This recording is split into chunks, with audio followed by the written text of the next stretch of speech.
అదృష్ట రత్నాలయం జ్యువెల్స్ అదృష్ట రత్నం అష్టైశ్వర్యాలకు మహానిలయం.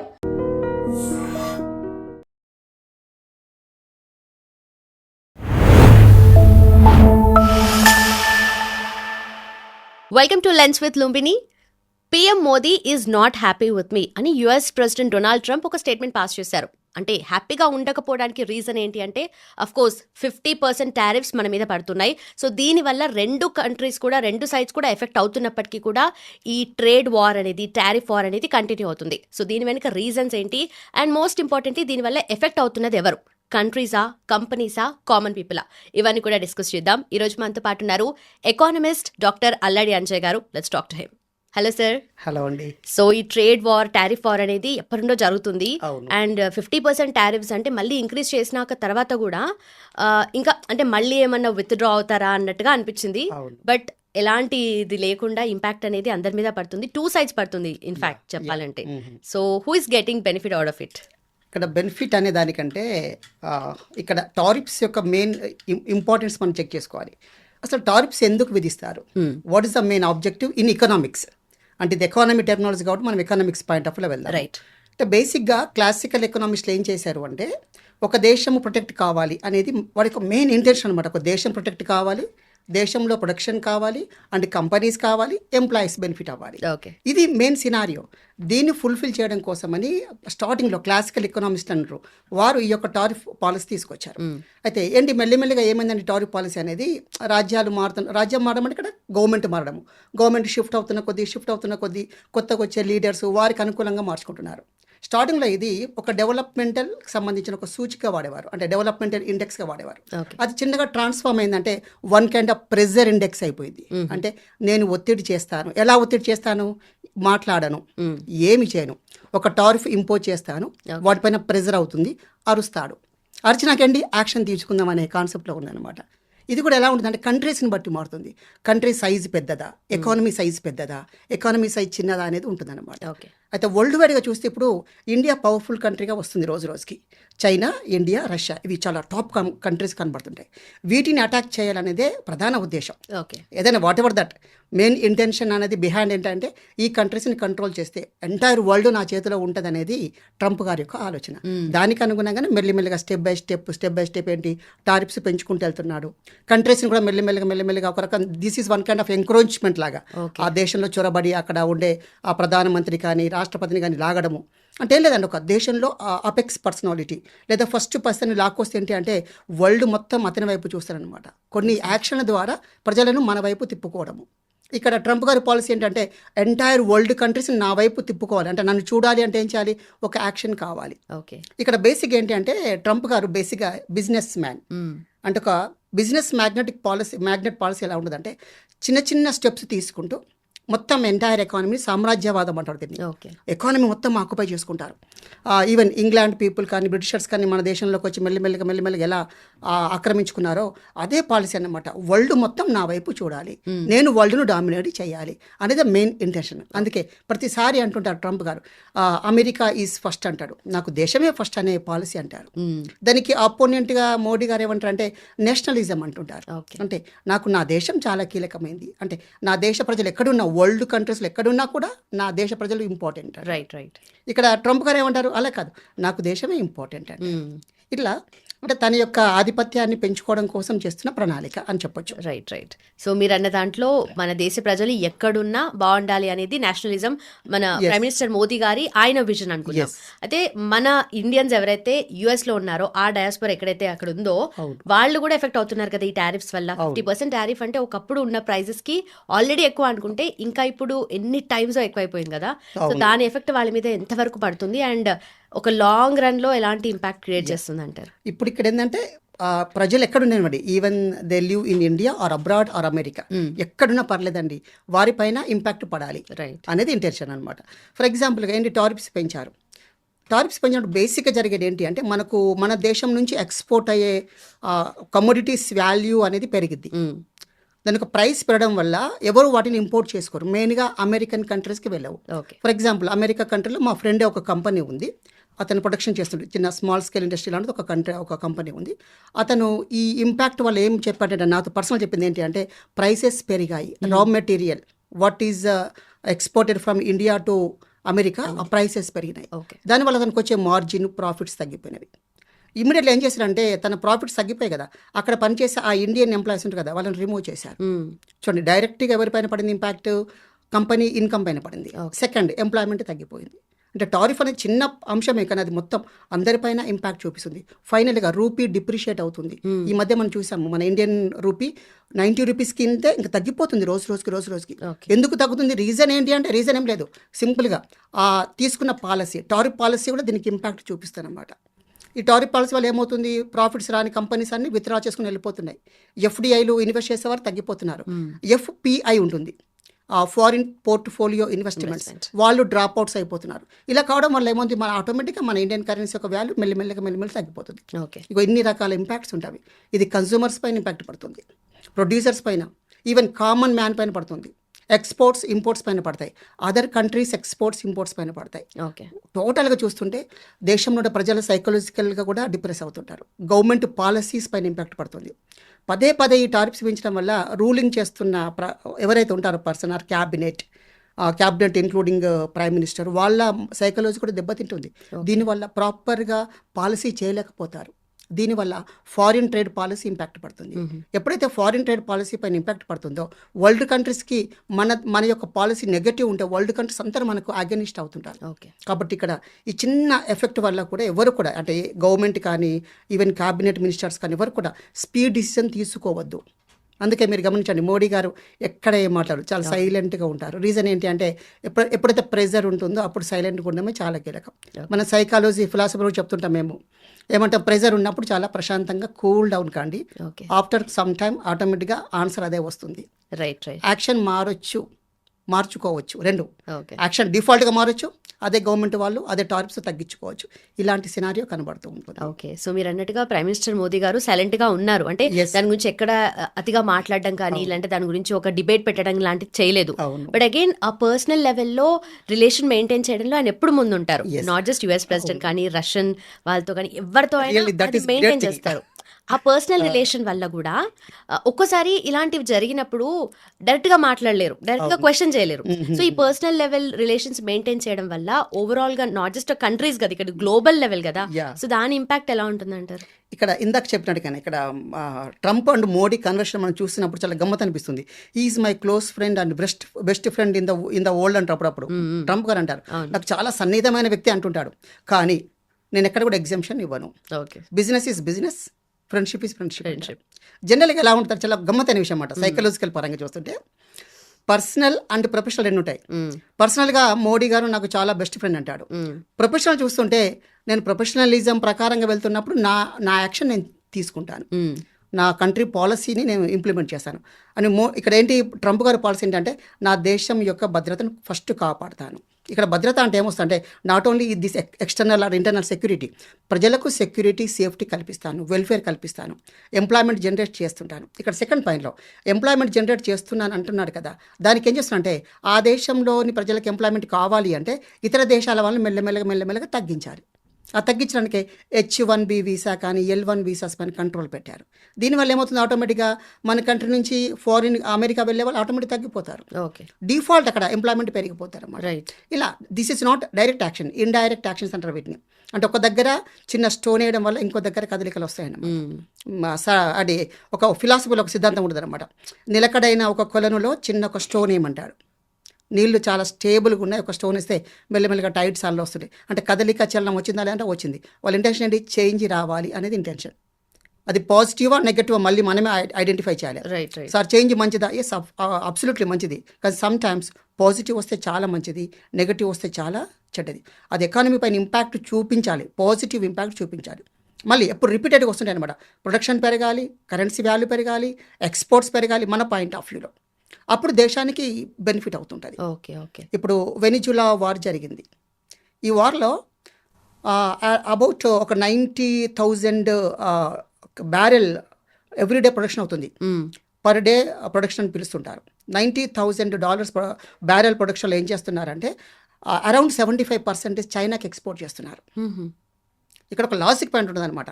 చైనాకి ఎక్స్పోర్ట్ చేస్తున్నప్పుడు ఆ చైనా ఎక్స్పోర్ట్స్ని కూడా దెబ్బతీసే అవకాశం ఉంది. ఎలా? ఇప్పుడు ప్రజెంట్ డైరెక్ట్గా యూఎస్ ఏమైంది ఎంటర్ అయిపోయింది. వాళ్ళు ఏం చేస్తారు, ఇమీడియట్లీగా చైనాకు ఎక్స్పోర్ట్ చేయొచ్చు, ఆయిల్ చేయకపోవచ్చు.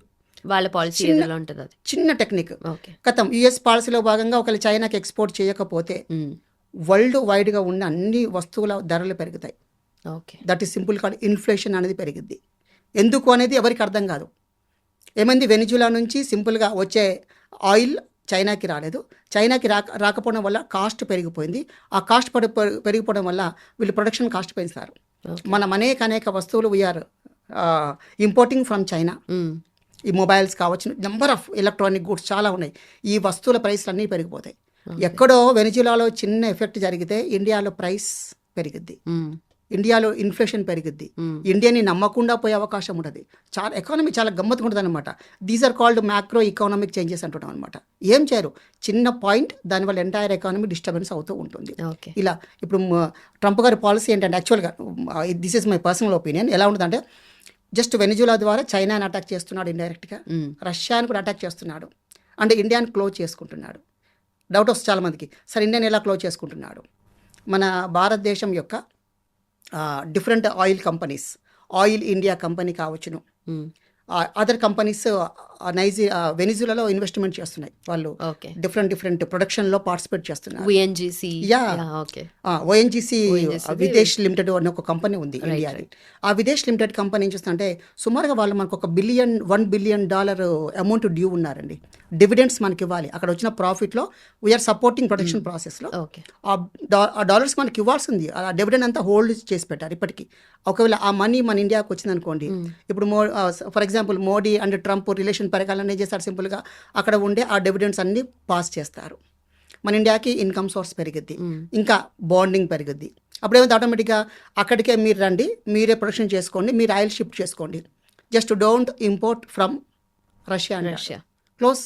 రష్యాకి చెక్ పెట్టాడు, చైనాకి చెక్ పెట్టాడు, ఇండియాతో క్లోజ్ అయ్యాడు. ఇక ఈ విధంగా గ్లోబల్ సినారీ చాలా డిఫరెంట్గా ఉంటుంది. మనం అనుకున్నంత సింపుల్ కానే కాదు. ఒక్క దెబ్బతో అంటారు కదా, different birds for one shot అనమాట. ఇది నాట్ 2 బర్డ్స్. మనం మామూలుగా అంటాం 2 బర్డ్స్ ఫర్ 1 షాట్ అని. ఇది అలా కాదు, ఆల్ బర్డ్స్ ఫర్ 1 షాట్ అలా ఉంటుంది అనమాట. చైనాకి, ఇండియాకి, రష్యాకి చెక్ పెట్టి ఇండియాని క్లోజ్ చేసుకుంటున్నారని అనిపిస్తుంది ఒక సినారియోలో. చూడాలి ఇంకేం జరుగుతుందో చూడాలి. సో వెనిజులా ఆయిల్ రిజర్వ్స్ అనేటివి వాళ్ళు ఆ రకంగా యూజ్ చేసుకుంటారు. ఒక వార్ అది వార్ అంటే ఏదంటే దిస్ ఆర్ కోల్డ్ వార్ లాగా ఆయిల్ వార్ అని పిలుచుకోవచ్చు. Right, oil war simple. So ఇక్కడ ఇంకోటి ఏంటంటే, ఇప్పుడు సస్టైనబుల్ డెవలప్మెంట్ గోల్స్ ఉన్నాయి మనకు కూడా, అండ్ ఆల్సో అందరూ ఈవీ సైడ్ వెళ్తున్నారు. మనకు కూడా ఈవీ సెక్టర్ చాలా డెవలప్ అయింది. సో మమ్మల్ని ఈవీ వైపు చూపించి మీరు ఆయిల్ కోసం గొడవ పడతారేంటి అన్నట్టుగా అయిపోయింది సినారియో. అది కూడా అవ్వచ్చు.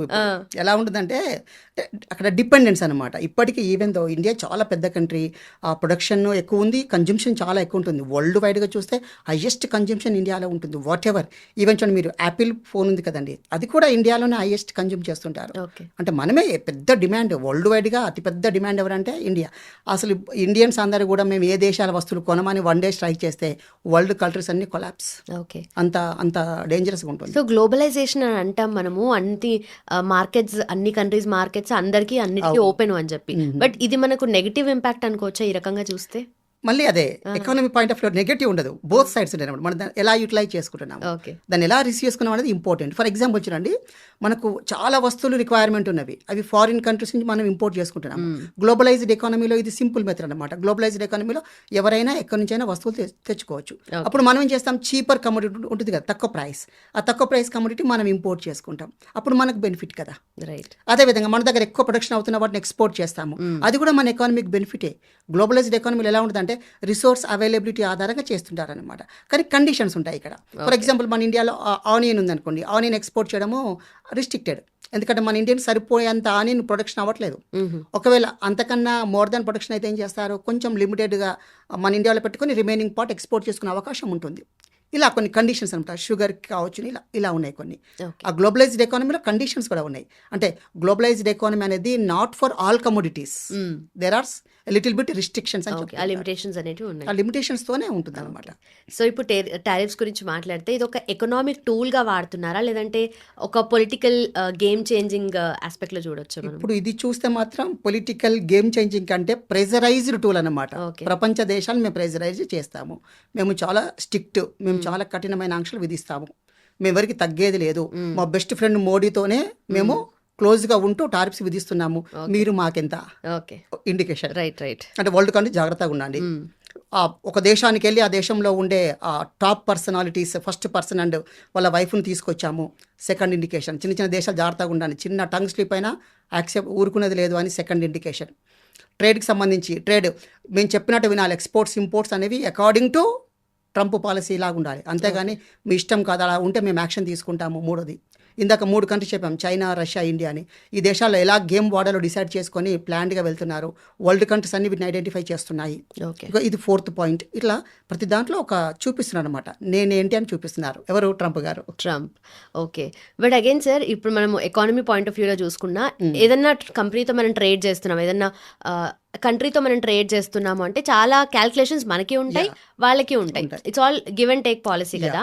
సో ఇది కాకుండా ఆ లాజిక్ ని మిస్ చేసి జియో పాలిటిక్స్ బేస్ చేసుకొని మాత్రమే ఈ మొత్తం గేమ్ అనేది జరుగుతుందా అంటే ఏం చెప్తారు? ఎస్, జియో పొలిటికల్ గేమ్ ఇది.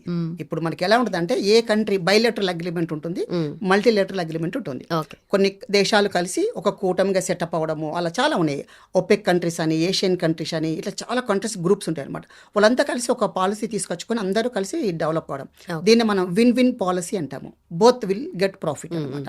ఈ విన్ విన్ పాలసీలు ఏంటి అంటే, చాలా దేశాల్లో ఎలా ఉంటుందంటే, కరెంట్ అకౌంట్ డెఫిసిట్ అని ఒక టెక్నికల్ వర్డ్ ఉంటుంది. అంటే మన ఎక్స్పోర్ట్స్ ఇంపోర్ట్స్ని బ్యాలెన్స్ చేసే అకౌంట్ ఉంటుంది. ఇక్కడ వరల్డ్ వైడ్లో చాలా దేశాలకు ఎలా ఉందంటే, ఇప్పుడు ఈవెన్ అమెరికాకు కూడా ఒక ప్రాబ్లం ఉందన్నమాట. వాళ్ళ కరెంట్ అకౌంట్ డెఫిషియన్సీ ఉందంటే, డెఫిసిట్గా ఉంది. ఆ డెఫిసిట్ని ఫుల్ఫిల్ చేయాలంటే ఏం చేయాలి? అక్కడ ప్రొడక్షన్ పెంచాలి వాళ్ళకి. ఆ ప్రొడక్షన్ని మన దేశానికి ఎక్స్పోర్ట్ చేయడము, లేదా వరల్డ్ కంట్రీస్ ఎక్స్పోర్ట్ చేయడము, ఇదొక పాలసీ అనమాట. ఇలా పాలసీ చేస్తున్నప్పుడు ఏమవుతుందంటే, ఆ వస్తువులు ఎవరైతే ప్రొడక్షన్ చేస్తుంటారో వారికి పవర్స్ పెరుగుతాయి. దీంతో geo politics game, political game ఆడతారు అనమాట. కొన్ని సందర్భాల్లో మేము మీకు వస్తువు రిలీజ్ చేయము అని. ఇప్పుడు ఇంకా చాలా సున్నితమైన ఎగ్జామ్స్ ఉంటాయి అనమాట. ఏదైనా కంట్రీ చాలా స్ట్రిక్ట్గా ఉండి, మేము మీ దేశానికి ఈ వస్తువు ఎక్స్పోర్ట్ చెయ్యము అని ఖచ్చితంగా కూర్చుంటే, అదర్ కంట్రీస్ పరిస్థితి ఏంటి? ఇప్పుడు అరబ్ కంట్రీస్ ఉన్నాయండి, గ్రూప్ ఆఫ్ అరబ్ కంట్రీస్ ఉన్నాయి. That is called OPEC countries అంటారు. Oil and petrol and oil exporting countries ఉంటాయి కదా. ఈ కంట్రీస్ అన్నీ ఒక గ్రూపింగ్ అయ్యి, మేము ఏ దేశానికి మా ఆయిల్ ఎక్స్పోర్ట్ చేయమని కూర్చుని అనుకోండి, అసలు వరల్డ్ కంట్రీస్ పరిస్థితి ఏంటి? ఎంత సోలార్ వచ్చినా, సోలార్ ఎనర్జీ ఉంది, విండ్ ఎనర్జీ ఉంది, టైడల్ ఎనర్జీ ఉంది, ఇప్పుడు ఈవీ ఏమొచ్చినాయి.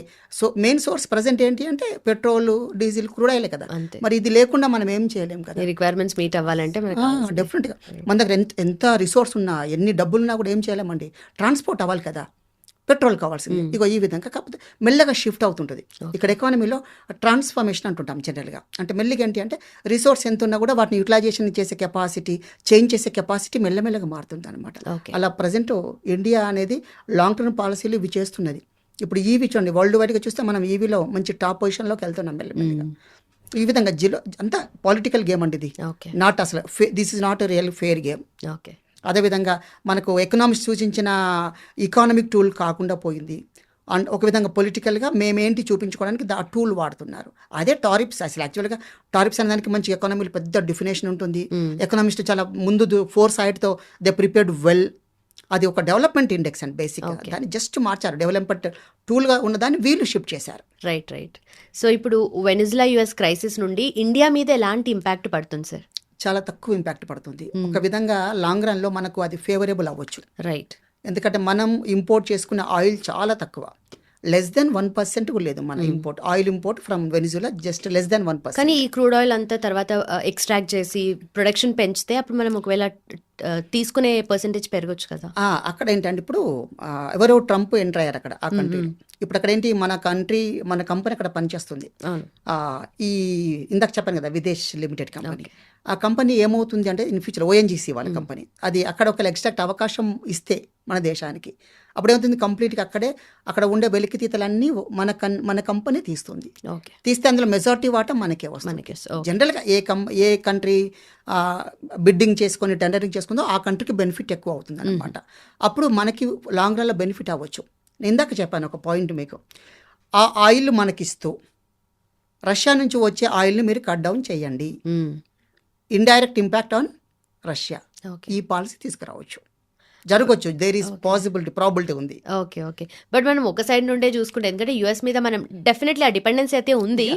బోత్ వేస్ ఉంది. కానీ రష్యాతో ఆ ఫ్రెండ్‌షిప్ అనేది దానికి ఎప్పటికీ ఫుల్ స్టాప్ పెట్టలేం కదా! సో దానికి మరి ఎఫెక్ట్ ఎలా ఉంటుందంటారు? అంటే మళ్ళీ గవర్నమెంట్లో పాలసీస్ వస్తాయి. ఇప్పుడు మన క్యాబినెట్, పీఎం గారు అందరు కూర్చొని ఎక్స్టర్నల్ అఫైర్స్లో భాగంగా మళ్ళీ చిన్న చిన్న మార్పులు చేర్పులు చేసుకుంటుంటారు. అంటే ఇమీడియట్లీగా ఏ దేశం నుంచి ఒక దేశం ఉన్న రిలేషన్ కట్ చేసుకోరండి. జనరల్గా ఏం చేస్తారు, మెల్లిగా ఆ పాలసీలో చిన్న చిన్న చేంజెస్ తీసుకొస్తారు. చేంజ్ చేసుకొని అందరూ డెవలప్ అయ్యే పాలసీ తీసుకుంటారు. ఓకే. ఇక్కడ ఎలా ఉంటుంది అంటే ఇమ్మీడియట్లీ ఒక అంశం పైన ఒక పాయింట్ పైన ఇంపాక్ట్ పడినప్పుడు దానికి సబ్స్టిట్యూట్ చూస్తారన్నమాట. సబ్స్టిట్యూట్స్ చూసి ఆ సబ్స్టిట్యూట్ వేలో వెళ్తుంటారు. ఓకే. ఇంతెందుకు మనకు ఈ ఇందాక మీరు అన్న టారిఫ్ టూల్ ఉంది కదా, ఈ టారిఫ్ టూల్ అనేది పెద్ద కంట్రీస్ పైన పెద్ద ఇంపాక్ట్ ఉండదు.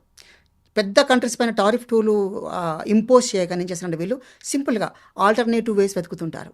లాంగ్ రన్లో ఇది బ్రహ్మాండమైన బెనిఫిట్ అన్నమాట. అలా ఎలా ఉంటుందంటే ఇండియా నుంచి అమెరికాకు వచ్చే వాళ్ళని ఆపేశారు. ఓకే. అప్పుడు ఏం సార్ ఆటోమేటిక్గా ఇండియన్ పీపుల్ ఆస్ట్రేలియాకో, కెనడాకో, అదర్ ఫారిన్ కంట్రీస్కో మెల్లమెల్లగా వెళ్తారు. అక్కడ వాళ్ళు ఏం చేస్తారు, మన వాళ్ళంతా ఐటీ పీపుల్ కదా, అక్కడ ఐటీ డెవలప్ చేసుకుంటారు. ఓకే. ఇండైరెక్ట్గా అమెరికాకి ఎఫెక్ట్ పడుతుంది. ఇది అమెరికా కూడా ఈ నాలెడ్జ్ ఉంటుంది. ఓకే. మొయిలో చేస్తే వరల్డ్ కంట్రీస్కి మనం ఐటీ సపోర్ట్ చేసిన వాళ్ళం అవుతాం. అప్పుడు అంతా స్ప్రెడ్ అయిపోతుంది. స్ప్రెడ్ అవుతుంది. అప్పుడు కాన్సన్ట్రేట్ అనేది దెబ్బతిని డైవర్సిఫైడ్ అవుతుంది. అది ఎవరికి ఎఫెక్ట్, అమెరికాకి ఎఫెక్ట్.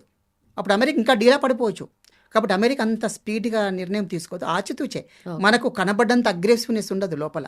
ఇప్పుడు మీడియా ముందు, మైక్ ముందు మాట్లాడే వెర్షన్ వేరుంటుంది, ఇంటర్నల్ పాలసీస్ వేరుంటాయి. Correct. Even though Modi garu media ముందు మాడకపోయిన ఇంటర్నల్ పాలసీస్ వేరుంటాయి, స్ట్రాటజీస్ ఉంటాయి, పాలసీస్ ఉంటాయి. ఇవన్నీ మెల్లిమెల్లిగా 1 by 1 తీసుకొస్తారు. కాబట్టి మనకు ఆ రష్యాతో ఉండే రిలేషన్షిప్ ఎక్కడ కట్ డౌన్ అవ్వదు, ఆ బాండింగ్ అలాగే కొనసాగుద్ది. వస్తే చిన్న చిన్న 1-2% మార్పులు రావచ్చు, ఓకే. అంతే తప్ప వరల్డ్ సినారియోలో మార్పులు ఏమి రావు. ఎక్స్పెక్టెడ్ చేంజెస్ అవి కూడా పెద్దగా ఉండవండి. ఓకే. ఓకే. ఎందుకంటే చిన్న కంట్రీ కదా, వెనిజులాని చాలా చిన్న కంట్రీ కాబట్టి దాని ఇంపాక్ట్ చాలా తక్కువ ఉంటుంది. ఓకే. అక్కడ నుంచి ఎక్స్పోర్ట్ అయ్యేది ఎక్కువ చైనాకే. ఇందాక మనం చెప్పాం 75% ఆఫ్ ఆయిల్ చైనాకు ఎక్స్పోర్ట్ చేస్తున్నారు. కాబట్టి చైనా ఎకానమీ కొద్దిగా ఎఫెక్ట్ అవుతుంటుంది. ఓకే. అయినా మళ్ళీ ఆల్టర్నేటివ్ వెంటనే వాళ్ళని చేస్తారు, వేరే కంట్రీ నుంచి ఇంపోర్ట్ చేసుకుంటారు. రైట్. ఎవరికి కావాల్సిన డబ్బులే కదా, మనీ కావాలి, ఆ దేశం డెవలప్ కావాలి, ఎంప్లాయ్మెంట్ జనరేట్ కావాలి. ఆటోమేటిక్గా ఏం చేసేస్తారు వాళ్ళు, సింపుల్గా ఏ దేశం నుంచి ఈజీగా వస్తుందో ఆ దేశం నుంచి ఇంపోర్ట్ చేసుకుంటారు. ఓకే. గ్లోబలైజ్డ్ ఎకానమీ యొక్క బెనిఫిట్ ఇది. అంతకుముందు ఒక దేశం మనకు అటాక్ చేస్తే మనం వాని కాళ్ళు పట్టుకొని బతిమలాడి ఏదో చేసేవాళ్ళం. ఇప్పుడు అలా లేదు. నువ్వు కాదంటే చెల్పో, నేను నా పాలసీ నాకు ఉంది, okay. I will introduce another policy, I will collaborate with other countries. ఇట్లా ఉంటుంది. రైట్. ఓకే. బట్ యూఎస్ గురించి మాట్లాడినప్పుడు H1B వీసాస్ టాపిక్ పక్కా వస్తుంది. వస్తుంది. అయితే నార్మలీ ఎప్పటికి ఎందుకు ఒక పర్మనెంట్ పాలసీ అంటూ పెట్టరు, డే బై డే ఏదో ఒక అప్డేట్ ఇస్తున్నారు. చాలా మందికి ఇది ఒక కేయోస్ అయిపోయింది కదా సార్. అంటే ఇక్కడ ఏం లేదండి. ఇప్పుడు ఎట్లా ఉంటుందంటే అక్కడ ఉండే పర్సన్ అండి మెయిన్గా. ఇప్పుడు ఎప్పుడైనా రూలింగ్ చేస్తున్న పార్టీ ఉంటుంది కదా, ఆ పార్టీ పాలసీస్ ఉంటాయి. ఈ పార్టీ పాలసీస్ కంటే ఎక్కువ ఇండివిజువల్ పాలసీ ఉంటుంది. అంటే ఇప్పుడు ట్రంప్ వచ్చాక ట్రంప్ పాలసీ ఉంటుంది మైండ్లో ఒకటి. ఓకే. ఆ ట్రంప్ పాలసీని డైరెక్ట్ ఇండైరెక్ట్గా ఏం చేస్తారు, మళ్ళీ ఇంప్లిమెంట్ చేస్తారు. ట్రంప్ పాలసీ ఏంటి, డొమెస్టిక్ కంట్రీలో ఉండే అన్ని కంపెనీస్ డెవలప్ చేయాలి. ఎందుకంటే basically is business magnet. Okay. కాబట్టి డెవలప్ చేసుకుంటాడు. నా దేశంలో వాళ్ళకి nation first policy America first అంటాడు. కాబట్టి ఏం చేస్తాడు, అమెరికా వాళ్ళకి బెనిఫిట్ చేస్తాడు. ఇలా చేయడం వల్ల అమెరికాలో ఉండే సిటిజన్స్ అందరికీ ట్రంప్ పైన అభిమానం పెరిగింది. రైట్. అలా అభిమానం పెంచుకోవడం కోసం కూడా ఇట్లా చాలా ఉంటాయి అనమాట. పెరిగినా కూడా నెక్స్ట్ టైం వచ్చే ఛాన్స్ లేదు, ఛాన్స్ లేదు. ఈవెన్ ఏంటంటే కొన్నిసార్లు ఐడెంటిటీ క్రైసిస్ అంటాము. ఈ యూనివర్స్ మొత్తంలో అండి identity crisis is very very dangerous. ఇది కొంచెం super power country beat Trump అన్ని బీట్ చేసి నన్ను గుర్తించాలి. ఎందుకంటే is expecting Nobel peace prize. దానికన్నా గొప్ప ఈ విధంగా అన్నమాట. కాబట్టి ఏ దేశం ఏం చేసినా కూడా పాలసీస్ వేరుగా ఉంటాయి. వాళ్ళు తీసుకునే డిసిజన్ మేకింగ్ అనేది మారుతుంటుంది. అందుకే ఎప్పుడు స్టేబుల్గా ఉండవు. H1B వీసా కావచ్చు, నెక్స్ట్ ఆఫ్టర్ నెక్స్ట్ ఎలక్షన్స్ అప్పుడు ఒకవేళ ట్రంప్ ప్లేస్లో వేరే వాళ్ళు వస్తే మళ్ళీ పాలసీ మారుతుంటుంది. జనరల్గా పాలసీస్ మారుతుంటాయి, పాలసీస్ స్టేబుల్గా ఉండవు. కాబట్టి మనం యాక్సెప్ట్ చేయాల్సిందే. రైట్ సార్ ఎంటైర్ గ్లోబ్లో చూసుకున్నా కూడా ఇండియా ఎప్పుడు కూడా ఒక స్టాండ్ అంటూ నేను వీళ్ళ సైడే ఉంటాను అనేది అది లేదు. అంటే స్ట్రాటజికలీ ఒక ఇండిపెండెంట్ పాలసీయే మెయింటైన్ చేస్తుంది. సో వెనిజులా విషయంలో కానీ నార్మల్గా ఎక్కడున్నా కూడా అలాంటిదే మెయింటైన్ చేస్తున్నాం. అంటే ఇంత గ్లోబల్ లెవెల్లో ఇన్ని చేంజెస్ జరుగుతున్నా, ఒక కంట్రీ గురించి ఒక కంట్రీ డిపెండెన్సీ పెరిగిపోతున్నా కూడా ఈ ఇండిపెండెన్స్ మెయింటైన్ చేయడం అనేది మనకు బెనిఫిట్ అవుతుందంటారా, లేదంటే మనం ఏదైనా లూజ్ అవుతున్నామా ఈ ఆస్పెక్ట్లో? పక్కా తెలుగులో దేశ సార్వభౌమత్వం అంటాము, నీటిని కాపాడము. అంటే భారతీయ పౌరులందరికీ భారతదేశానికి ఒక ఇంటిగ్రిటీ ఉంటుంది, ఒక నేషనలిజం ఉంటుంది. దీన్ని కాపాడడం అనేది మెయిన్ ఇంపార్టెంట్. దానికోసం ప్రభుత్వం ఏదైనా కూడా పాలసీ ప్రాపర్గా తీసుకుంటుంది. అది రైట్ వే. ఓకే. ఎందుకంటే ఊరికే ఎవరో బెనిఫిట్ అవుతుందని వాళ్ళకు ఫేవర్ చేయడము, అగెనిస్ట్ ఉన్నారని వాళ్ళతో గ్యాప్ పెంచుకోవడం మంచిది కాదు. ప్రపంచంలో అన్ని కంట్రీస్తో మనం చాలా ఫ్రెండ్లీగా ఉంటే మనకు బెనిఫిట్ అవుతుంటుంది. ఓకే. ఇంటర్నేషనల్ పాలసీ అది ఒక, దట్ ఈస్ వన్ పాలసీ. ఆ పాలసీలో మనం బలి అవ్వద్దు. అంటే అకార్డింగ్ టు వాళ్ళ పాలసీకి అనుగుణంగా మనం మార్చుకుంటాము. ట్రంప్ ఎన్ని పాలసీస్ ఎంత ఇంపోజ్ చేసినా కూడా ఎక్కడెవరు టెంప్ట్ అవ్వట్లేదు. వాళ్ళు సింపుల్గా మన పాలసీని మనం ఇంప్లిమెంట్ చేసుకుంటూ వెళ్తున్నాం, ఎగ్జిక్యూట్ చేసుకుంటూ వెళ్తున్నాం. మీరు ఎక్స్పోర్ట్ వద్దంటున్నారు, వేరే కంట్రీకి చేసుకుంటాం. మీ ఇంపోర్ట్స్ మాకు ఎఫెక్ట్ అవుతున్నవి, వేరే నుంచి ఇంపోర్ట్స్ తెచ్చుకుంటాము. వద్దంటున్నారు, ఓకే చూద్దాం అంటున్నారు, అంతే తప్ప వేరే చూద్దాం, లెట్స్ వెయిట్ అండ్ సీ అంటున్నారు తప్ప ఎక్కడ కూడా మేము ఆఫ్ చేయటం అనట్లేదు, మేము ఇంకా అగెనిస్ట్ చేయట్లేదు. చూడండి, మీరు ఎక్కడైనా అగెనిస్ట్ ఎక్కడా ఉండదు. ఒక పర్సన్ మాత్రమే ఇస్తాడు, ఎవరు ఎక్స్టర్నల్ మినిస్టర్ ఉంటారు. ఓకే. అతని జాబ్ టాస్క్ ఏంటి? ఇంటర్నేషనల్ పాలసీలో ఏ తేడా వచ్చినా అతను రెస్పాండ్ కావాలి. That right person is responding to them. Okay. ఇక అందరు అవ్వాల్సిన అవసరం లేదు. అది రైట్ పాలసీ అన్నమాట. ఎవరికి ఎఫెక్ట్ అయితే వారే స్పందిస్తున్నారు. ఇది మోడీ గవర్నమెంట్ పాలసీలో ఒకటి అన్నమాట. Okay. And finally to some it up, ఈ టారిఫ్స్ వల్ల ఇండియన్ ఎక్స్పోర్ట్స్ మీద ఎఫెక్ట్ అయితే పడుతుంది, బట్ ఇక్కడ ఉన్న మనకు ఇండియన్ ఎకానమీ మీద ఎలాంటి ఎఫెక్ట్ ఉంటుంది సార్? ఇక్కడ మ్యాక్రో అనాలిసిస్ అంటాము. అంటే మనకు తెలియకుండానే ప్రభావం పడుతుంది. ఓకే. అంటే ప్రైసెస్ పెరగొచ్చును ఒకటి. ఎప్పుడు ప్రైస్ పెరుగుతాయంటే ఇప్పుడు ఇంటర్నేషనల్ పరంగా తీసుకొచ్చిన పాలసీస్ ఏమాత్రం తేడా వచ్చినా కూడా మన ఇండియన్ పైన ఎఫెక్ట్ పడుతుంది. ఎందుకంటే మనం వరల్డ్ కంట్రీస్ పైన డిపెండ్ అయి ఉన్నాము. అనేక commodities we are importing from abroad, other countries. కాబట్టి ప్రపంచంలో ఏ దేశానికి ఎఫెక్ట్ అయినా మన దగ్గర ప్రైసెస్ పెరిగే అవకాశం ఉంటుంది. కాబట్టి ఇది ఒక్కటి జరగకుండా చూసుకోవాలి మెయిన్గా. ఇక్కడ బలేది ఎవరంటే మొత్తం కేటగిరీలో ముగ్గురే ఉంటారండి. మనం అనుకున్న చాలా మంది కాదు. One category producers, second category consumers, third one government. Okay. ఈ మూడే ఎఫెక్ట్ అవుతాయి. ఇంకా నాలుగో పాలసీ ఉండదన్నమాట. ఈ ముగ్గురు ఎఫెక్ట్ అవుతారు. ఇక్కడ కన్సూమర్ కానీ ప్రొడ్యూసర్స్ కానీ ఎఫెక్ట్ కాగానే వెంటనే గవర్నమెంట్ ఏం చేస్తే ఇన్వాల్వ్మెంట్ అయి మేనేజ్ చేస్తుంది. దీన్నే మనం సప్లై డిమాండ్ మెకానిజం అంటాం. మన ఒకవేళ డిమాండ్ చాలా పెరిగింది అనుకోండి, సప్లై పెంచడానికి గవర్నమెంట్ ట్రై చేస్తుంది. అంటే కొనే వాళ్ళు ఎక్కువ ఉన్నారు అనుకోండి, సప్లైని గవర్నమెంట్ ఏదో రకంగా అడ్జస్ట్ చేస్తుంది. ఒకవేళ సమ్టైమ్స్ ఏంటంటే సప్లై చాలా పెరిగింది, అప్పుడు డిమాండ్ అడ్జస్ట్ చేస్తుంది అనమాట. ఇలా అడ్జస్ట్ చేసుకుంటూ వెళ్తుంది. ఈ అడ్జస్టింగ్ మెకానిజం ఏ ప్రభుత్వాలు ఎక్కువ చేస్తే వరల్డ్ వైడ్గా ఆ దేశాలకు అసలు ఇబ్బందే ఉండదు. అది తెలియనప్పుడే చాలా ఇబ్బంది. అందుకే ఎకానమీ అనేది చాలా ఇంపార్టెంట్ అండి. అన్ని థింగ్స్ కంటే economy is very very important. Economy policy చేసే వాళ్ళు ఎంత బలంగా ఉంటే దేశం అంతా బలవంతం అవుతుంది. అందుకే ప్రజెంట్ ఇండియా చాలా స్ట్రెంగ్ అవుతుంది. రీజన్ ఏంటి అంటే ఈ ఎకానమిక్ పవరే. ప్రతి రిసోర్స్ను యూటిలైజ్ చేసుకుంటున్నాం. ప్రతి రిసోర్స్ ఎక్కడ కూడా చిన్న లోటు లేకుండా యూటిలైజ్ చేసుకుంటాం. అలా చేసినప్పుడు చిన్న చిన్న తేడాలు, పొరపొచ్చాలు, గ్యాప్స్ రావచ్చు. These are temporary. Long run vision is different. టెంపరీకి స్ట్రగుల్స్ ఉంటాయి, లాంగ్ రన్లో సక్సెస్ ఉంటుంది. Okay. So India powerful country అవుతుంది డెఫినెట్గా. కాకపోతే it takes time. Okay. It'll take time to write. Yeah. Then sir, thank you so much. Yeah, And thanks for your valuable time. Yeah, thank you. Yes. So this is about tariffs and India ఎలా effect అవుతుంది అనేది క్లియర్గా తెలుసుకున్నాం కదా. మీకు ఫర్దర్గా ఎలాంటి details కావాలి అనుకున్నారంటే, ఒక స్పెసిఫిక్ టాపిక్ గురించి మాట్లాడాలి, టు డిస్కస్ ఆర్ డిబేట్ అని అనుకుంటే కింద మెన్షన్ చేయండి. ఆ టాపిక్స్ నెక్స్ట్ తీసుకొస్తాను. Thank you so much for watching. Keep watching I dream.